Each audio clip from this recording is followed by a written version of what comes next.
बिस्मिल्लाहिर्रहमानिर्रहीम, अस्सलाम वालेकुम एंड गुड मॉर्निंग। सुबह से आगे में आपको खुशामदीद कहेंगे। मेरा नाम आयशा यूसुफ है। आई होप आप लोग जाग चुके होंगे। इंतज़ार जो था हम लोगों का, अब तो अनम का भी होता है, तो वो अब ख़त्म हो चुका है क्योंकि हम आ गए और हमारे साथ आपने करना है अपने दिन का आगाज़। मेरा नाम अनम अहमद है और अब चूँकि अब वीकेंड आ रहा है तो मैं आयशा से ये पूछना चाहूँगी कि वीकेंड के आयशा आपके क्या प्लान्स हैं? ये वीक तो हमने काफ़ी बिजी वैसे ऑफिस में गुजारा है, बजट सरदर्द हो गया, लेकिन अब वीकेंड के लिए कुछ बचा के रखा है आपने? मैंने कुछ बचा के नहीं रखा, मैंने नींद बचा के रखी है क्योंकि ये पूरा वीक जो है, ये जो आपने ट्रांसमिशंस की बात की है, इसके अंदर बहुत ही टायरिंग था। बट मैं बहुत ज़्यादा इंतजार करी थी कि जल्दी से वीकेंड आए। अब वीकेंड आ रहा है इंशाल्लाह, बड़ा देर तक मैंने सोना है, तो मैंने कोई घूमने फिरने बाहर नहीं जाना है, कोई मैंने लंचेस डिनर पे नहीं जाना। आपने जाना है? मेरा है मूड इस तरह का। मैं चाह रही हूँ कि मैं ज़रा मरी गलियात वाली साइड में निकल जाऊँ। बड़ी गर्मी हो रही है इस्लामाबाद में इस वक्त। टेम्परेचर अगर हम देखें तो ऐसा लग रहा है कि सूरज आग बरसा रहा है। ये सेंटेंस बिल्कुल सही इस्लामाबाद पे फिट बैठ रहा है, लेकिन लाहौर में भी और मुल्क के दीगर हिस्सों में भी काफी गर्मी पड़ रही है। सूरज तो बरसा रहा है, क्या कहते हैं, आग बरसा रहा है, लेकिन जो चांद है ना, वो बड़ा खूबसूरत हो चुका है। और चांद से रिलेटेड एक खबर भी हमारे पास आई थी, तो हमने सोचा कि चांद के बारे में खबर आपको देते हैं। वो ये खबर है कि स्ट्रॉबेरी मून जो है ना, वो देखा जा सकता है। अब स्ट्रॉबेरी मून इसको कहा क्यों जाता है? क्योंकि ये बहुत ही ज्यादा एक तो रेडिश होता है और इसका जो फासला होता है जमीन के साथ वो बहुत ही ज्यादा कम भी होता है। दुनिया के मुख्तलिफ ममालिक के अंदर स्ट्रॉबेरी मून का खूबसूरत नज़ारा जो है वो किया जा सकता है। और ज़मीन से फासला कम होने की वजह से चांद ज़्यादा बड़ा भी लगता है, रोशन भी लगता है और गुलाबी माइल भी दिखाई दे रहा है। जी हाँ, पाकिस्तान में भी स्ट्रॉबेरी मून का नज़ारा किया गया है, तो ये आप तक हमने पहुँचाना था कि स्ट्रॉबेरी मून के हवाले से। वैसे आयशा, स्ट्रॉबेरी मून आपको जहन में क्या ख्याल आता है? स्ट्रॉबेरी तो नहीं आती है आपके जहन में? स्ट्रॉबेरी आती है, लेकिन वो वाले चांद मेरे जहन में नहीं आती। अच्छा, मैं आपसे चांद से रिलेटेड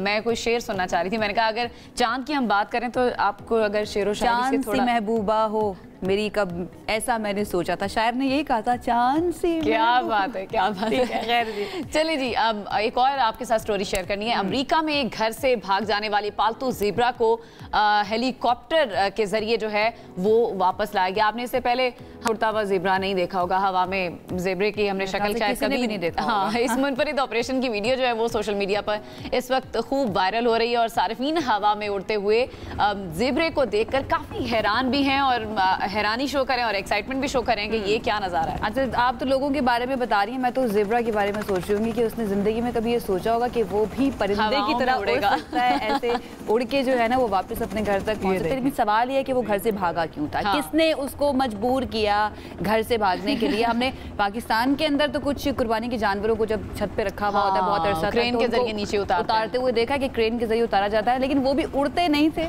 ये ज़ेब्रा दुनिया का पहला ज़ेब्रा होगा और ये बता सकता है अपने आने वाली नस्लों को कि हमारे जो दादा परदादा हुआ करते थे ना, वो तो उड़ा भी किया। ये जाके अपने दोस्तों को बताएगा जरूर कि मैं जो सैर करके आया हूँ आप लोगों ने मिस कर दी है। बिल्कुल ऐसी। अच्छा जी, एक और खबर आपको देते हैं और वो हमारे पड़ोसी मुल्क भारत से, जहाँ पर एक दर्जी ने आइसक्रीम की रेडी को मोबाइल टेलर शॉप में तब्दील कर लिया। यानी कि अब वो जो आइसक्रीम वाली रेडियाँ होती है ना, उसके ऊपर वो जाता है जगह जगह और जाकर ना लोगों से कहता है अगर आपको कपड़े सिलवाने हैं तो आप सिलवा सकते हैं। तो ये इंटरेस्टिंग स्टोरी, और मुझे ये सोच रही थी कि वो दर्जी कितना परेशान होगा कि उसके पास कोई ग्राहक आ ही नहीं रहा, तो उसने कहा कि मैं खुद ग्राहकों के पास। और वो खवातीन जिनका मसला होता है कि जी दर्जी नहीं मिलता, पाकिस्तानी खवातीन की अगर मैं बात करूँ, उनके लिए बेस्ट सोल्यूशन है कि आप दर्जी ऑनलाइन बुक करें और घर मंगवा लें और उसे अपने सामने बिठा के, क्योंकि खवातीन कभी सेटिस्फाइड नहीं होती कि कैसे कपड़े सिलवाने हैं, तो फिर सामने बिठा के आप सिलवा लें। लेकिन मेरा सवाल ये है कि ईद भी चल रही थी और आपको पता है कि इंडिया के अंदर बहुत बड़ी तादाद में मुस्लिम भी मौजूद हैं। समटाइम्स तो कहा जाता है कि पाकिस्तान से ज्यादा मुसलमान वहाँ पर मौजूद हैं,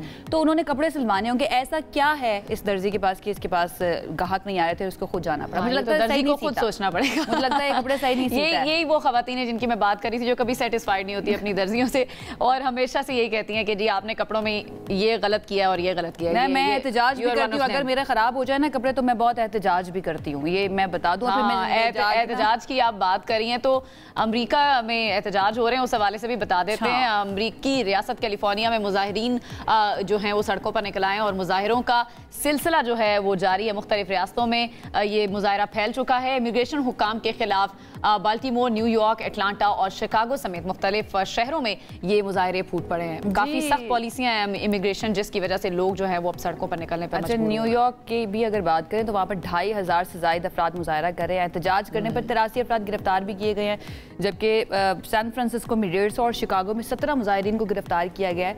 गवर्नर टेक्सास ने मुजाहिरों से निपटने के लिए नेशनल गार्ड तैनात करने का ऐलान भी कर दिया है। Now this is very important and concerning for all the people जो यूएस के अंदर मौजूद हैं।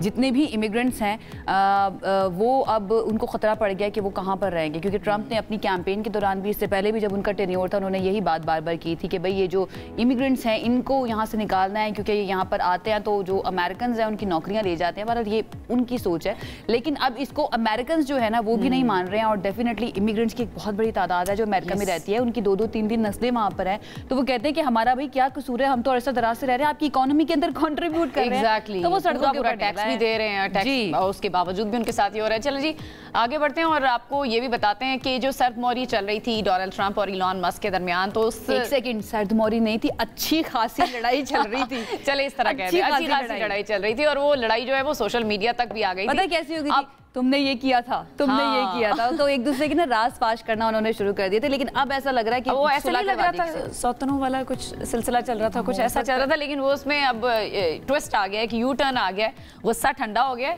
अमरीकी सदर ने कहा है कि मस्क जानते हैं मुझे उनसे प्यार है। अब ये देखें बातें प्यार मोहब्बत पे निकल आई हैं, ये पता नहीं ऐसा क्या हुआ है।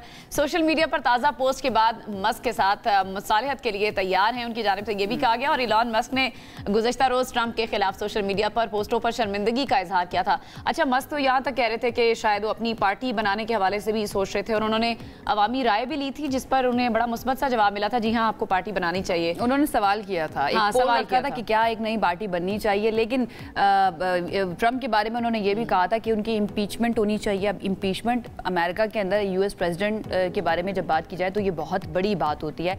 उसके जवाब में इलॉन मस्क के बारे में ट्रंप ने ये कहा था कि जनाब अगर ये डेमोक्रेट्स को फंड करते हैं तो उनके खिलाफ कार्रवाई की जाएगी। यहाँ तक बात पहुंच चुकी थी। उसके बाद मुझे लगता है कोई दरमियान में आया, कहा है कि ठंडे हो जाओ, इतना लड़ने झगड़ने की जरूरत नहीं। बिल्कुल सही बात है। एक तरफ हम कह रहे हैं कि दोस्ती हो गई है, जो दो बिछड़े हुए लोग थे वो मिलने जा रहे हैं, लेकिन कुछ जो मिले हुए थे वो बिछड़ने जा रहे हैं। ऐसी भी कोई स्टोरी, दुखी स्टोरी, दुखी है, हाँ थोड़ी सी है, मुझे थोड़ी सी है, कुछ लग रहा है कि तुम्हें ज्यादा दुख हुआ है।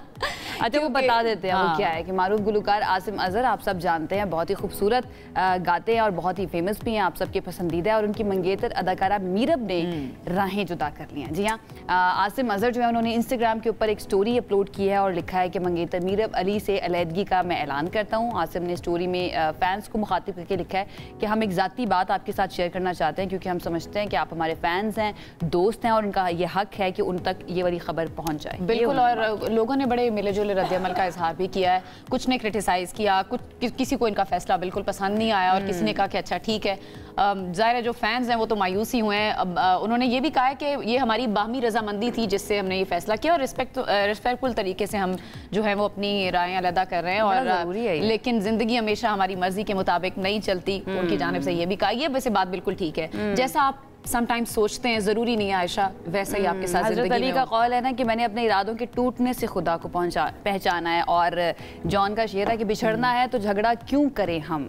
बड़े अच्छे से और बड़े ही रिस्पेक्टफुल तरीके से अगर आप अलहदगी इख्तियार करते हैं, जो रिश्ता आपने जोड़ा था बड़ी इज्जत के साथ, उसको अगर आप ख़त्म कर रहे हैं इज्जत के साथ, तो इससे बेहतरीन बात जो है ना वो और कोई नहीं हो सकती है। बहरहाल जी हम आगे बढ़ जाते हैं। ये इंटरेस्टिंग स्टोरीज थी, हमने आपके साथ शेयर किया। हमें उम्मीद है कि आपको बहुत ज़्यादा पसंद आई होंगी। अब कराची वालों के लिए एक बहुत ही ज़बरदस्त, बहुत ही अच्छी खबर है, और वो ये है कि कराची एयर उड़ान की तैयारी कर चुकी है। कराची के ताजरों की जानिब से कराची के नाम से नई एयरलाइन के आगाज को अमली शक्ल दे दी गई है, और इस सिलसिले में वजारत दिफा की मंजूरी से सिविल एविएशन अथॉरिटी ने रेगुलर पब्लिक ट्रांसपोर्ट लाइसेंस भी जारी कर दिया है। PIA और एयर कराची में जहाज़ों की देखभाल का जो मुआहिदा है वो भी इस वक्त तय पा चुका है, और एक रिपोर्ट के मुताबिक मुआहिदे के तहत एयर कराची PIA से इंजीनियरिंग खिदमात या MRO सर्विसेज हासिल करेगा।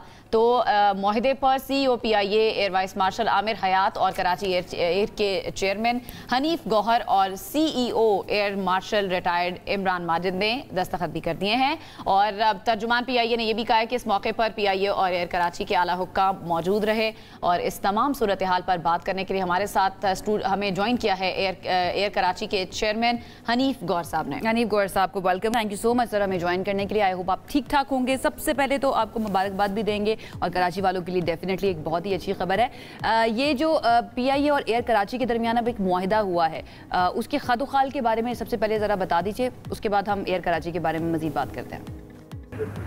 जी, PIA और एयर कराची का जो मुआहिदा हुआ है, देखें वो आपने जो आप बात कर रही हैं वो MRO से मुतालिक आप बात कर रही हैं, क्योंकि एयर कराची को रिसेंट लाइसेंस मिला है सिविल एविएशन अथॉरिटी से।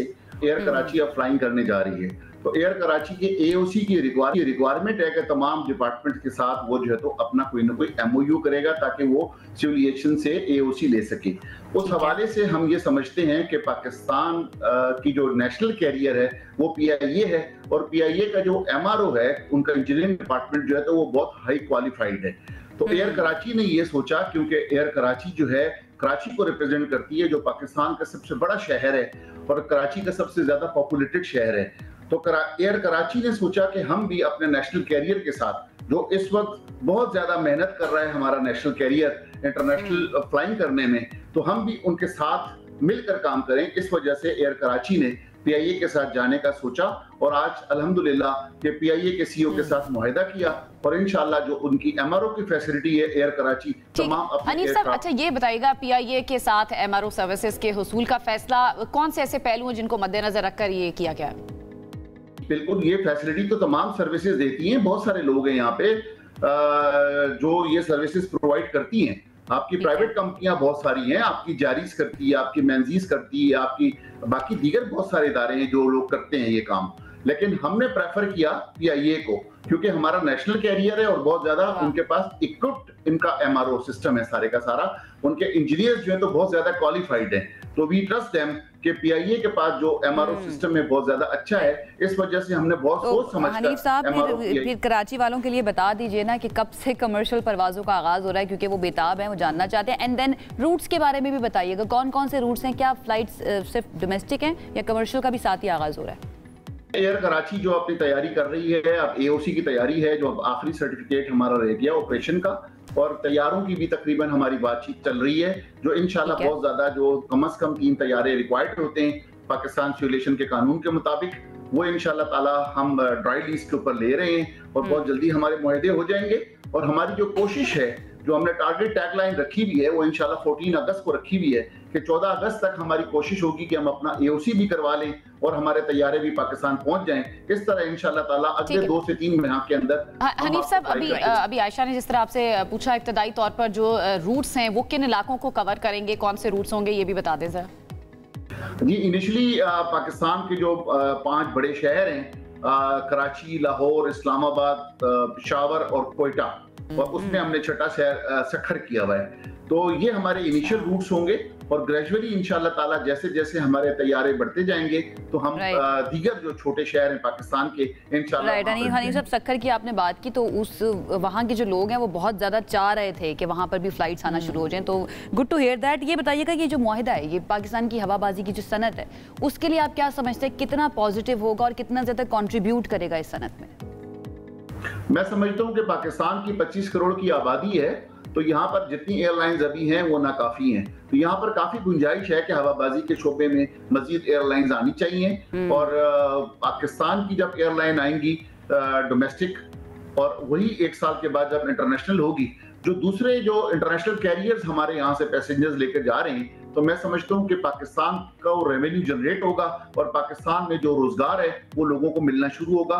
इस वजह से पाकिस्तान में बहुत गुंजाइश है एविएशन इंडस्ट्री के अंदर और एविएशन इंडस्ट्री। अच्छा हनीफ साहब, बतौर चेयरमैन आपकी क़यादत में एयर कराची का विजन और तवील मुद्दती हदफ क्या है, ये भी जरा बता दें। देखिए जी, मेरी जो सोच है, मैं तो इंशाल्लाह ताला जब 1 साल के बाद इंटरनेशनल जाऊंगा, तो मेरी तो सोच ये है कि मैंने तो टारगेट रखा हुआ है कि जब हम पाकिस्तान के लोग, खासतौर पे जो PIA के लोग, जब हम एमिरेट्स को एमिरेट्स बना सकते हैं, तो हम पाकिस्तान के लोगों में इतनी एबिलिटी है कि हम कोई भी काम कर सकते हैं। तो हमने इंशाल्लाह ताला अपना टारगेट यही रखा हुआ है कि इंशाल्लाह ताला हम भी एमिरेट्स की तरह अपना विजन को लेके चलेंगे, और हम अगले 5 साल के अंदर, जैसे अब हम 3 जहाजों से स्टार्ट ले रहे हैं, अगले 5 साल के अंदर हमारी कोशिश होगी कि हम 30 जहाजों पे चले जाएं, और जब 30 जहाजों पे जाएंगे तो बहुत सारे रूट्स इंशाल्लाह ताला इंटरनेशनली हम कवर करेंगे। तो जो हमारा विजन है वो इंशाल्लाह ताला बड़ा ब्रॉडअप है, और इंशाल्लाह उसी के सामने रखते हुए हम आपको इंशाल्लाह ताला नजर आएंगे। लुकिंग फॉरवर्ड अनीफ साहब, आई होप जल्द से जल्द ये रूट्स जो हैं ये भी बहाल हो जाएं और इनके ऊपर जो फ्लाइट्स हैं वो शुरू हो जाएं एयर कराची की। इससे पहले एयर सयाल भी हमें याद है वो भी सियालकोट कुछ ताजरों की जानिब से, बिजनेसमैन की जानिब से शुरू की गई थी। और इस तरह की अगर मजीद प्राइवेट एयरलाइंस आती हैं तो वो पाकिस्तान के लिए, पाकिस्तान की हवाबाजी की सनत के लिए बहुत ही ज़बरदस्त होगा। कंग्रेचुलेट करते हैं once again and thank you भी करते हैं। आगे बढ़ते हैं जी, बिल्कुल आगे बढ़ते हैं। और कुछ गर्मी की बात जिस तरह हम इंट्रो में भी कर रहे थे, कुछ नहीं आप ज्यादा कर रहे हैं। मेरे साथ इमरान होते तो कहते थे कुछ क्यों करनी है, ज्यादा करें, ज्यादा गर्मी है तो ज्यादा बात कर लें, ज्यादा गर्मी है ज्यादा बात करेंगे। पाकिस्तान खुसूसन पंजाब इस वक्त शदीद हीट वेव की लपेट में है। दर्जा हरारत मामूल से 4 से 7 डिग्री जो है वो ज्यादा रिकॉर्ड किया जा रहा है। जनूबी पंजाब के इलाकों की अगर हम बात करें तो सूरत हाल मजीद वहां पर खतरनाक हो सकती है। भक्कर जैसे इलाकों में दर्जा हरारत 50 डिग्री सेल्सियस तक पहुंच चुका है। आयशा, कभी आप किसी इलाके में ऐसे गई हैं जहां पर 50 डिग्री का टेम्परेचर? मैं बहुत गर्मी वाले इलाके में गई हूँ, लेकिन मैंने उधर जब आपको बहुत गर्मी लग रही होती है ना, आप फोन खोल के ना चेक नहीं करते कि इस वक्त टेम्परेचर कितना है, लेकिन फील कर सकते हैं एग्जैक्टली। तो नेशनल डिजास्टर मैनेजमेंट अथॉरिटी जो है NDMA ने उसने शहरियों को गैर जरूरी तौर पर घरों से बाहर ना निकलने, पानी का ज्यादा इस्तेमाल करने और सूरज की रोशनी से बचने की हिदायत जारी की है, जो अक्सर हम भी करते रहते हैं अपने तौर पर। मजीद बात कर लेते हैं। हमारे साथ इस वक्त मौजूद हैं पाकिस्तान मेट्रोलॉजिकल डिपार्टमेंट के chief meteorologist doctor Zaheer Ahmed Babar Sahab. उनकी तरफ चलते और जानते हैं कि कब तक हम जो है ना ये एक्सपेक्ट कर सकते हैं कि हमारी ज़िंदगी में थोड़ा मौसम जो है कम परेशानी लेकर आएगा। बहुत शुक्रिया डॉक्टर साहब हमें ज्वाइन करने के लिए। पंजाब में जो हीट वेव इस वक्त चल रही है, सबसे पहले तो ये बता दीजिए कब तक ये जारी रहेगी? इस वक्त तो मुल्क के ज्यादातर हिस्सों में मौसम खुश्क और गर्म है, खासतौर पर पंजाब में जिस तरह आपने बताया है कि हीट वेव कंडीशंस जो है वो डेवलप हुई हुई हैं। तो फिलहाल अगले 3 से 4 रोज के दौरान जो खासतौर पर जो पंजाब के मैदानी इलाके हैं उनके अंदर हीट वेव कंडीशंस जो हैं वो इसी तरह जारी रहेंगी। हाँ, बताइए है कि वीकेंड के दौरान पोठवा रीजन में, जिसमें रावलपिंडी, इस्लामाबाद है, चकवाल के कुछ इलाके हैं, और इस तरह लाहौर गुजरांवाला में शाम या रात के वक्त तेज हवाएं और आंधी चलने का इम्कान है, जिसकी वजह से जो टेम्परेचर्स हैं इन इलाकों में वो किसी हद तक मुतदिल हो जाएंगे। लेकिन अगर ओवरऑल देखा जाए तो खासतौर पर पंजाब के जनूबी हिस्सों में और मैदानी हिस्सों में उनमें दिन के दर्जा हरारत जो है वो बड़े ही रहेंगे। अच्छा डॉक्टर साहब, जैसे जनूबी पंजाब के कुछ इलाके हैं वहां पर शदीद गर्मी पड़ती है। अभी कुछ अर्सा पहले मैं वहां पर मौजूद भी थी, बहावलपुर और इन एरियाज में। वहाँ जो गर्मी पड़ती है वो अनमैचेबल है। जितनी भी हम इस्लामाबाद में बात कर दें, लाहौर में बात कर दें, लेकिन वो जो गर्मी है वो शदीद तरीन होती है। तो ये जो जनूबी पंजाब का एरिया है, यहाँ पर इतनी ज़्यादा गर्मी कंपैरेटिवली बाकी एरिया से क्यों ज़्यादा होती है? देखिए, जो हीट है या हीट वेव्स हैं उनका एक इफेक्ट जो है वो क्लाइमेटोलॉजिकल इफेक्ट भी होता है, जिसकी वजह से जो कि इर्द गिर्द का माहौल है वो भी इफेक्ट कर रहा होता है दर्जा हरारत पे। जो हमारे नॉर्दर्न पार्ट्स हैं पंजाब के ख़ास तौर पे, उनके अंदर कुछ सब माउंटेनियस एरियाज़ हैं, कुछ में ग्रीनरी ज़्यादा है, उसमें मॉइस्चर कंटेंट है, बारिशें ऑन एंड ऑफ होती रहती हैं। लेकिन अनफॉर्चुनेटली जो सदर्न पार्ट्स हैं उनके अंदर जो है उसमें रेगिस्तानी इलाका ज़्यादा है, उसमें वेजिटेशन जो है वो कम है, और इसके साथ साथ जो टेम्परेचर्स हैं इस वजह से वहाँ पे जो हमें फील है हो रहे होते हैं वो ज़्यादा होते हैं। तो एक तो क्लाइमेटोलॉजिकल इफेक्ट है कि क्लाइमेटोलॉजी की वजह से उन एरियाज में खासतौर पे जो पंजाब के सदर्न पार्ट्स हैं, सिंध के सेंट्रल पार्ट्स हैं, बलोचिस्तान के सेंट्रल पार्ट्स हैं, इन एरिया में क्लाइमेटोलॉजिकली ही टेम्परेचर्स जो हैं वो ज़्यादा होते हैं, हिस्टोरिकली ही ज़्यादा होते हैं। तो ये इसके साथ साथ ओवर द ईयर्स हमने ये देखा। जी ये बताइएगा, ये एक्सपेक्टेड था इस वक्त जो हीट वेव चल रही है पंजाब में, पहले से इसकी पेशगोई की गई थी? जी बिल्कुल, ये हीट वेव्स तो ख़ासतौर पे जो मई का महीना है और मिड जून तक जो है वो हम हीट वेव कंडीशंस जो हैं वो एक्सपीरियंस करते हैं। और मेट ऑफिस गाए बगाए ये फोरकास्ट जो है हीट वेव के हवाले से पिछले चंद दिनों से जो है बड़ी फ्रीक्वेंटली दे रहे हैं, और उसी के बेस के ऊपर नेशनल डिजास्टर मैनेजमेंट अथॉरिटीज़ और प्रोविजनल डिजास्टर मैनेजमेंट अथॉरिटीज़ जो है वो अलर्ट इशू करती हैं कि लोगों को जो है वो आइंदा चंद दिनों के दौरान जो है वो हीट वेव्स की वजह से अपने आप को अच्छा डॉक्टर साहब, कोई खुशखबरी भी है आने वाले दिनों में लोगों के लिए? कोई मौसम अच्छा होने जा रहा है, ऐसी कोई खबर है? फिलहाल तो मिड तक जो है वो टेम्परेचर्स जो है वो बढ़े ही रहेंगे और ज़्यादातर दर्जा हरारत जो है वो बढ़े रहते हैं। मिड जून के बाद जो है वो प्री मानसून रेनफॉल्स का सिलसिला जो है वो शुरू होता है, और फिर जुलाई के फर्स्ट वीक से जो है जो ऑनसेट होता है वो मानसून का होता है। फिर ऑलमोस्ट मिड सितंबर तक मानसून रेनफॉल्स मुल्क के ज़्यादातर हिस्सों में दाखिल होती रहती हैं और ऑन एंड ऑफ रेन्स जो है वो चलती रहती हैं, और फिर मिड सितंबर के बाद फिर आहिस्ता आहिस्ता ये बारिशों का सिलसिला जो है ये कम होना शुरू हो जाता है। तो मिड जून तक जो है एक्सपेक्टेड यही है कि टेम्परेचर्स राइज रहेंगे। उसके बाद जब मानसून करंट्स आएंगी तो टेम्परेचर्स किसी हद तक मुतदिल होना शुरू हो जाएंगे, और फिर जब मानसून प्रॉपर सेट इन हो जाएंगी तो फिर अच्छी बारिशें एक्सपेक्टेड हैं मानसून रेनफॉल्स के अंदर, और मिड सितंबर तक ये ऑन एंड ऑफ रेन्स का सिलसिला जो है ये जारी रहेगा। लेकिन मिड जून तक जो है इसी तरह से गर्मी पड़ती रहेगी। ठीक है, बहुत शुक्रिया। डॉक्टर ज़हीर अहमद बाबर साहब हमारे साथ मौजूद थे और उन्होंने कि भाई 15 जून तक तो बहुत ज़्यादा आपने एहतियात करनी है, घरों से बाहर नहीं निकलना, कोशिश करनी है कि ना ही निकलना पड़े तो ज़्यादा बेहतर है, और अगर निकलना पड़ रहा है तो एहतियात की ज़रूरत है। पानी आपने ज़्यादा पीना है, धूप से अपने आप को बचाना है, ग्लासेस लगाने हैं, कोशिश करनी है ग्लव्स भी पहन ले और ज़्यादा से ज़्यादा कपड़ा रखें, सर पे कपड़ा रख लें। एग्जैक्टली, ये सब एहतियातें जो है ना वो बहुत ज़्यादा ज़रूरी हैं। खैर, हमें एक ब्रेक की तरफ जाना है, लेकिन उससे पहले एक खबर जिस वक्त हम बात कर रहे थे डॉक्टर साहब से सामने आई है, वो ये कि बिलाल अजहर कियानी जो हैं उनको वज़ीर मुमलिकत बराए ख़जाना का इजाफी कलमदान सौंप दिया गया है और काबीना डिवीज़न ने इसकी मंजूरी भी दे दी है, नोटिफिकेशन भी जारी कर दिया गया है। एक ब्रेक की तरफ जाते हैं, ब्रेक से वापस आएंगे तो मजीद अहम टॉपिक्स हमारे पास मौजूद हैं, उन पर बात करेंगे। Stay with us. ब्रेक के बाद एक मरतबा फिर से खुशामदीद। विफाकी बजट तवानाई के शोबे से मुतालिक अहम इकदाम तजवीज़ किए गए हैं। कहा जा रहा है कि ग्रीन इकॉनमी हमने इसको बनाना है, अपनी मीशत को, एक तरफ मीशत को सहारा देने की कोशिश की गई है तो दूसरी तरफ आवाम पर इजाफी बोझ का सबब भी बन सकते हैं जो कुछ इकदाम या कुछ ऐलानात इस गवर्नमेंट की जानिब से किए गए हैं। अब हुकूमत ने बजट में माहौल दोस्त तवानाई के फ़रोग पर जोर देते हुए कई मनसूबे तजवीज़ किए हैं, लेकिन सवाल ये है कि सोलर पैनल जो हैं उनके ऊपर टैक्स क्यों लगा दिया गया है? यही तो सवाल हम कर रहे हैं कि जीएसटी के नफाज ने आवाम और मायरीन को तशवीश में ज़ाहिर मुब्तला कर दिया है। मायरीन इस बारे में ये कहते हैं कि ये इकदाम ना सिर्फ ग्रीन एनर्जी की हौसला शिकनी करेगा बल्कि घरेलू सारिफीन के लिए सोलर सिस्टम्स की तनसीब मजीद महंगी भी हो जाएगी। जबकि दूसरी जाने पेट्रोलियम डेवलपमेंट लेवी में इजाफे की तजवीज़ ने आवाम को काफ़ी परेशान कर रखा है। अगर ये इजाफा नाफिज होता है तो पेट्रोलियम मसनूआत की कीमतों में नुमाया इजाफा मुतवक्के है, जिससे महंगाई एक नई लहर जो है वो जन्म ले सकती है महंगाई। डेफिनेटली इस पर बात कर लेते हैं। हमारे साथ मौजूद हैं आज डॉक्टर खालिद वलीद साहब हैं जो कि एनर्जी इकोनॉमिस्ट हैं, PhD in energy and economics. उनको वेलकम करेंगे, थैंक यू सो मच हमें ज्वाइन करने के लिए। और आबिद सुलैही साहब माहिर मईशत हैं, एसडीपीआई से इनका ताल्लुक है, उन्होंने भी हमें ज्वाइन कर लिया है। Thank you so much Abid Sahab हमें ज्वाइन करने के लिए, and good morning as well. कल रात भी आपसे मुलाकात भी हुई और बात भी हुई और आज सुबह एक मरतबा फिर से हम इस पर बात करेंगे। आपकी इजाज़त से आबिद साहब से मैं स्टार्ट करना चाहूँगी। आबिद साहब, सबसे पहले तो कल आप ये बात कर रहे थे कि ये जो बजट अब पेश किया गया है ये आपकी उम्मीदों से बेहतर है।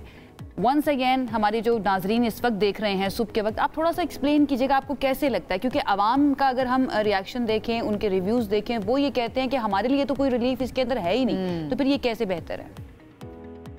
जी शुक्रिया। जैसा कि कल वज़ीर ख़जाना को भी आपने सुन लिया होगा उनकी प्रेस कॉन्फ्रेंस, वफाक के पास जितने महसूलात बचते हैं सूबों का हिस्सा देने के बाद, उससे मुश्किल से जो पुराने कर्जे हैं उनकी अदायगी हो पाएगी।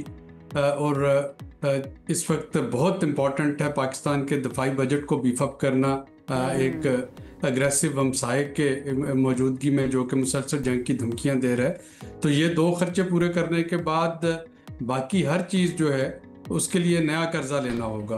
और इस नए कर्जे लिए बगैर जो भी कर्जे उसमें जो है लिए जा रहे हैं, जो भी रिलीफ दिया जा रहा है वो सब कर्जों की बुनियाद पे लिया जा रहा है। तो यही वजह है कि जो सैलरीड क्लास को अगर कुछ टैक्स रिलीफ आपको देखने में मिल रहा है, या पेज एंड पेंशन में कुछ मामूली इजाफा हुआ है, या रियल स्टेट को अगर कुछ स्टिमुलस दिया गया है, बेनज़ीर इनकम सपोर्ट प्रोग्राम जो है उसमें पैसों का जो इजाफा किया गया है, वो इस वजह से पॉसिबल हुआ कि इंटरेस्ट रेट जो है वो 22 से 11% पे आ चुका था। अगर ये इंटरेस्ट रेट और उसकी वजह से गवर्नमेंट ने जो कमर्शियल बैंकों को सूद देना होता वो कम हो गया।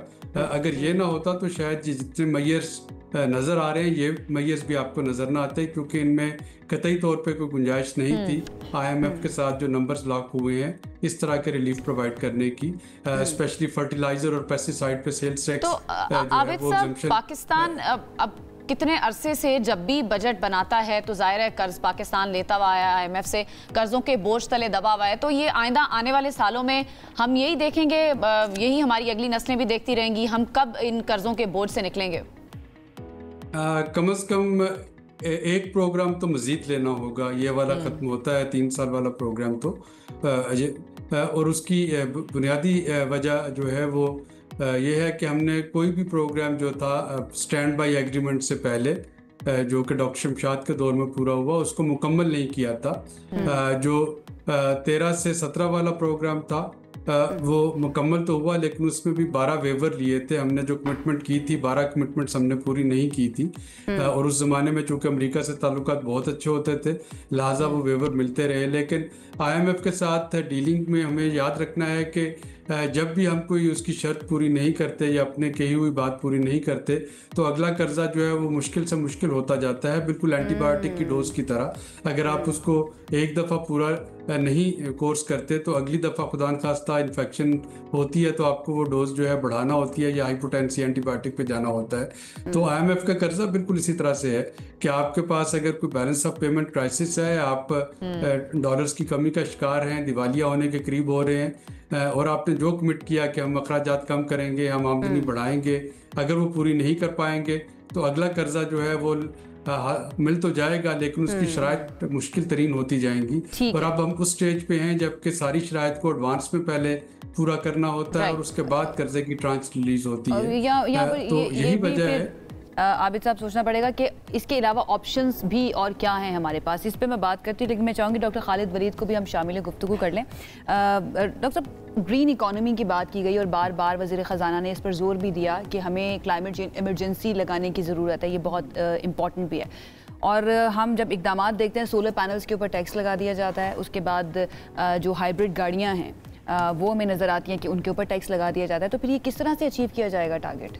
देखिए, इस दफ़ा पाकिस्तान ने 2 IMF के साथ प्रोग्राम नेगोशिएट किए हैं। एक तो आपका standard EFF extended fund facility जो मैक्रो इकोनॉमिक स्टेबलाइजेशन पे फोकस्ड है, और दूसरा आपका रिजिलियंस एंड सस्टेनेबिलिटी फैसिलिटी है जो क्लाइमेट चेंज और macro critical aspects of climate change उनको एड्रेस करता है। दोनों को बैलेंस आउट करने की ज़रूरत है। ये सिग्नल्स की बात है, एक नेगेटिव सिग्नल गया कल के बजट से, परसों के बजट से, कि आपने एक साइड पे आपने IMF के साथ क्लाइमेट चेंज का प्रोग्राम नेगोशिएट किया और साथ में आपने GST लगा दिया सोलर पैनल्स पे। तो ये एक मार्केट में नेगेटिव सिग्नल गया।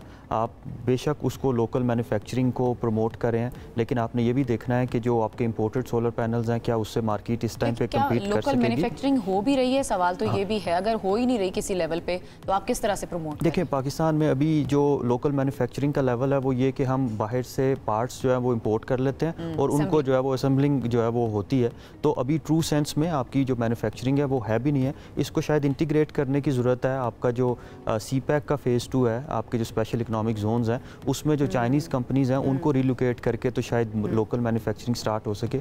लेकिन अगेन मैं कहता हूँ कि इसको बैलेंस आउट करने की ज़रूरत है। फॉर एग्जांपल, एक आपका जो रिफॉर्म मैयर एनर्जी सेक्टर के लिए है वो ये है कि आपने सब्सिडीज़ को फेज़ आउट करना है। जो ब्लैंकेट सब्सिडीज़ हैं प्रोटेक्टेड कंज्यूमर्स को जो दी जाती हैं और वो बिलियंस ऑफ रुपीज़ में हर महीने हर साल आप जो है वो दे रहे होते हैं, उसके लिए आपने ये तजवीज़ किया गया है RSF में कि आप बेनज़ीर इनकम सपोर्ट प्रोग्राम को यूज़ करेंगे और टारगेटेड सब्सिडीज़ देंगे और ये ब्लैंकेट सब्सिडीज़ जो है वो रिमूव कर लेंगे। तो अगर आप बेनज़ीर इनकम सपोर्ट प्रोग्राम को यूज़ करें तो ये शायद अनसस्टेनेबल हो जाएगा, उसका वॉल्यूम बड़ा बढ़ाना पड़ जाएगा और आप लोगों को डिपेंडेंट रख रहे होंगे। एक शायद तरीका ये होता कि आप GST ना लगाते और सोलर मैन्युफैक्चरिंग को लोकली भी प्रमोट करते और इंपोर्टेड को भी प्रमोट करते ताकि सोलर बूम कंटिन्यू रहता और आप इन प्रमोटेड प्रोटेक्टेड कंज्यूमर्स को। सोलर पैनल्स की बात नहीं है, क्लाइमेट चेंज डिवीजन को अगर हम देखें PSDP, आपको पता है तरक्याती बजट ऑलरेडी कम रखा गया है, 1000 अरब का रखा गया है, -47% इसका बजट कर दिया गया है। एक तरफ आप क्लाइमेट इमरजेंसी की बात करें कि पाकिस्तान वल्नरेबल तरीन कंट्रीज़ के अंदर शामिल है और उसके ऊपर हमें फ़ौरन इमरजेंसी लगानी पड़ेगी, दूसरी तरफ आप PSDP के अंदर -47 इसका बजट कर देते हैं।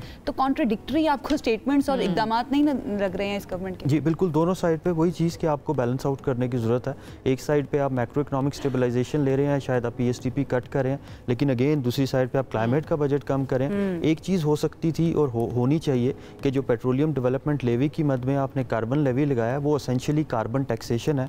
दुनिया के जितने भी मुल्कों में कार्बन टैक्सेशन इम्पोज्ड है वो अराउंड 80 to 90% जो आपका टैक्स रेवेन्यू है थ्रू कार्बन लेवी या कार्बन टैक्सेशन उसको रिसाइकल करते हैं टूवर्ड्स दोज हाउस होल्ड जो कि क्लाइमेट वल्नरेबल हैं या वो इंडस्ट्रीज़ जो कि हार्ड टू अबेट हैं या उनका डीकार्बनाइजेशन बड़ा मुश्किल है। तो पाकिस्तान में भी ये जो रेवेन्यू कलेक्ट हो रहा है इसको आपको पार्क करना चाहिए इन पाकिस्तान क्लाइमेट चेंज फंड जो कि पाकिस्तान क्लाइमेट चेंज काउंसिल और अथॉरिटी के अंदर आता है और फिर उसको यूटिलाइज़ किया जाए। शायद इसको यूज़ करते हुए पेट्रोलियम डेवलपमेंट लेवी या कार्बन लेवी को शायद सब्सिडाइज सोलर पैनल्स दिए जा सकते थे। मेरा जो पहला पॉइंट था कि उन लोगों को दिए जा सकते हैं जो प्रोटेक्टेड कंज्यूमर्स हैं और फिर आप उनसे वो सब्सिडीज वापस लेके तो आप एनर्जी सेक्टर को भी ठीक कर सकते हैं। तो अगर इस तरह से आप रिफॉर्म्स करें इंटीग्रेटेड तो शायद वो ज़्यादा बेहतर होगा। वेज की इसको मैनेज किया जा सकता था और जीएसटी ना भी लगता तो उसके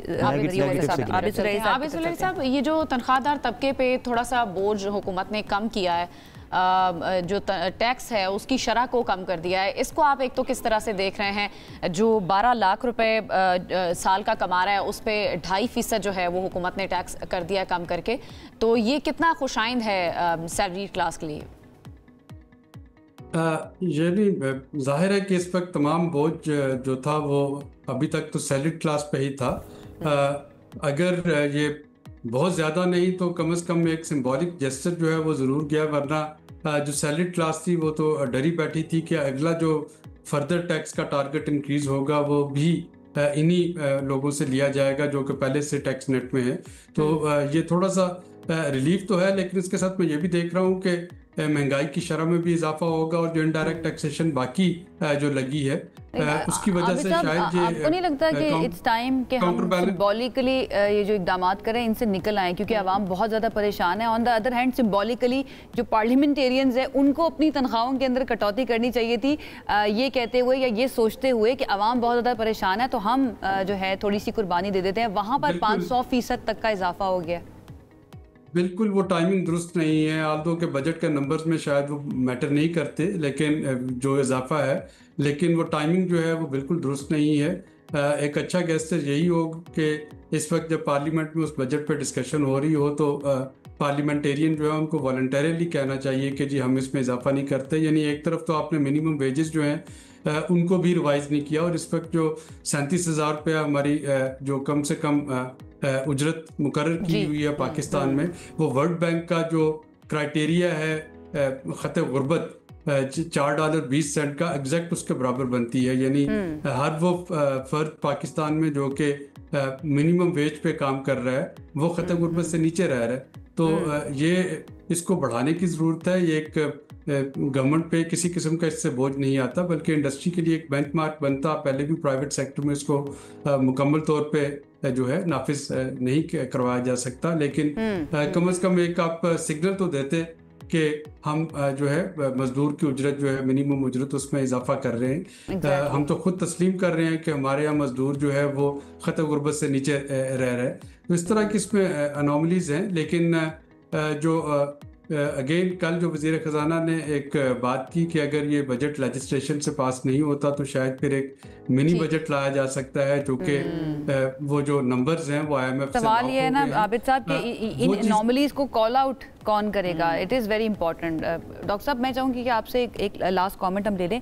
पहले ये बात की गई बजट तकरीर के अंदर कि मज़ीद सरचार्ज लगाया जा सकता है बिजली के ऊपर। देन जब प्रेस कॉन्फ्रेंस हुई तो उन्होंने तरदीद कर दी, एक तरह से यू टर्न ही ले लिया कि हम कोई नया सरचार्ज लगाने नहीं जा रहे हैं, कोई डेट सर्विसिंग सरचार्ज नहीं होगा। तो आपको नज़र आ रहा है आपके वाकई में कोई सरचार्ज नहीं लगेगा, या फिर ये मिनी बजट की जो आबिद साहब बात करें उसके अंदर हम बिजली भी महंगी होती हुई नज़र आ रही है हमें? सस्ता होना चाहिए, क्योंकि अगर मज़ीद महंगी होगी तो लोग अगेन सोलर पैनल्स की तरफ जाएंगे और डिस्ट्रीब्यूटेड जनरेशन की तरफ जाएंगे, जिससे ग्रिड की डिमांड और कम होगी और ये विशियस साइकिल जो है वो चलता रहेगा। दो चीज़ें हैं सरचार्ज की मद में। सरचार्ज अभी भी आपके बिलों पे लगता है, जो आपने सर्कुलर डेट लिया हुआ है उसका जो इंटरेस्ट पे करना होता है वो PHL सरचार्ज के तौर पर आप जो है बिल में देते हैं। उसमें एक चीज़ ये थी कि जो नेपरा एक्ट था वो उसको लिमिट कर देता है, अब वो लिमिट ख़त्म कर दी गई है। अब अगर आप उसको बढ़ाना चाहें तो बढ़ा भी सकते हैं, लेकिन शायद हुकूमत की नज़र में ये है कि चूँकि इंटरेस्ट इंटरेस्ट रेट्स नीचे आ गए हैं, तो अब उस कर्जे को बाय बैक करके एक रीफाइनेंस करके उसको शायद कम किया जाएगा। लेकिन हुकूमत को अभी भी यही सोचना है कि किसी तरीके से अपने जो महंगे बिजली के पावर प्लांट्स हैं, खासकर fossil fuel based power plants, उनको अर्ली रिटायर कर लिया जाए और उसको रिप्लेस करें रूफटॉप सोलर से और रेजिडेंशियल कंज्यूमर्स जिस तरह से इन्वेस्ट करें। को बिजली के जो प्राइस है, जो रेट्स हैं, उनको नीचे लाना पड़ेगा ताकि लोग इस तरफ ज़्यादा आएँ। और सोलर एनर्जी ज़ाहिर है वो भी इस्तेमाल हो रही है और लोगों को इस वक्त टेंशन पड़ी हुई है जिस तरह से टैक्सों की भरमार है। बहुत बहुत शुक्रिया डॉक्टर खालिद साहब, आप हमारे साथ मौजूद थे। आबिद सुलेरी साहब, आपका भी शुक्रिया। लेकिन हमें एक क्विक ब्रेक से वापस आएंगे, कुछ मज़ीद डिस्कस करेंगे। सबसे आगे में एक मरतबा फिर से खुश आमदीद। बच्चों की स्कूल की छुट्टियां, गर्मियों की छुट्टियां शुरू हो चुकी हैं। मुझे याद है जब हमारी गर्मियों की छुट्टियां हुआ करती थी ना, एक तो हम बहुत ज़्यादा एक्साइटेड हुआ करते थे, लेकिन जैसे जैसे वक्त गुजरा तो मैंने ये देखा कि कुछ समर कैंप्स जो है ना उनका आगाज़ हो गया। तो वो जो छुट्टियां थी ना उसके अंदर ये होता था कि अब चलो स्कूल तो नहीं जाना बट समर कैंप जाना बहुत ज़्यादा कोई ना कोई एक्टिविटी। बेसिकली मकसद ये होता है, बच्चे चाहते हैं कि जब स्कूल नहीं जा रहे वो किसी ना किसी एक्टिविटी में मशगूल हो जाएं, उनको कुछ खेल कूद के अलावा या पढ़ाई के अलावा कुछ करने को मिल जाए। तो हमारे ज़माने में तो हम यही करते थे कि नानी दादी के घर चले जाते थे या किसी नानी के घर। हाँ, तो वो बड़ा इंपॉर्टेंट वो इंपॉर्टेंट होता था। लेकिन अभी बच्चों के लिए ये एक्टिविटीज़ ना होना एक सवालिया निशान ज़रूर है। लेकिन अब कुछ स्टेप्स लिए जा रहे हैं समर कैंप्स के हवाले से।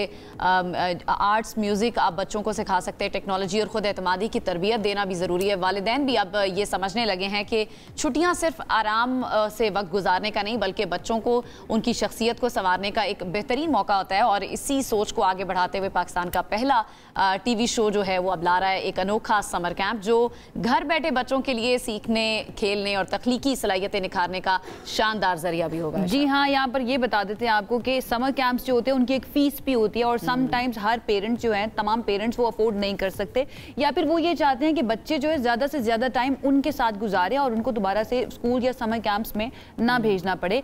तो हम आपके लिए लेकर आएंगे इस तरह की एक्टिविटीज़, तकरीबन रोज़ ही इसके ऊपर हम बात करेंगे कि आप कौन कौन से ऐसे स्टेप्स ले सकते हैं या कौन कौन सी ऐसी एक्टिविटीज़ को प्लान कर सकते हैं जो तफरीह का मौका भी फराहम करें, उसके साथ साथ आपके बच्चों की तरबियत और उनके लिए नई से नई स्किल, नई से नई टेक्निक सीखने का एक तरीका भी हो। तो यहाँ पर आप इस मॉर्निंग शो के अंदर सुबह से आगे में हर रोज़ ये मुलाहिजा कर सकेंगे। आज हमने आगाज़ किया है अपने सेशन का माहिर नफ्सियात महविश एजाज के साथ और उनसे ज़रा हम ये जानने की करेंगे कि बचपन उनका किस तरह का था, क्योंकि मुझे याद है कि बचपन में वो भी इस तरह के प्रोग्राम्स का हिस्सा रही हैं जो बच्चों के लिए हुआ करते थे और बच्चों को ही देखकर जो है डिज़ाइन किए जाते थे। अगर आप यूरोप की तरफ देखें तो वहाँ पर जब गर्मियों की छुट्टियाँ होती हैं तो बच्चों के लिए फिल्म्स होती हैं और ये बताया जाता है ख़ास तौर पर कि ये बच्चों के लिए बनाई गई हैं ताकि बच्चे इससे सीख भी सकें और बच्चे सीखने के बाद इंस्पायर भी हो सकें, बच्चे गैजेट से भी थोड़ा सा दूर रह सकें। देखिए कोई ना कोई एक्टिविटीज़ आप वैसे ये एक टास्क होता है बच्चों को गैजेट से दूर रखना। आजकल के बच्चे हर घर की कहानी है। लोग कहते हैं, माएँ कहती हैं जी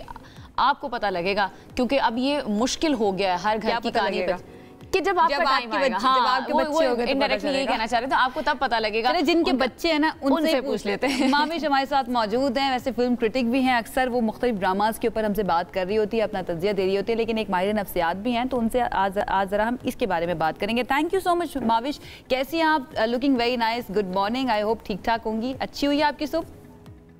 जी, आप लोगों से मुलाकात हो गई, अच्छी हो गई। Good morning to you guys, Ayesha and Nanam, and thank you for taking me on the programme.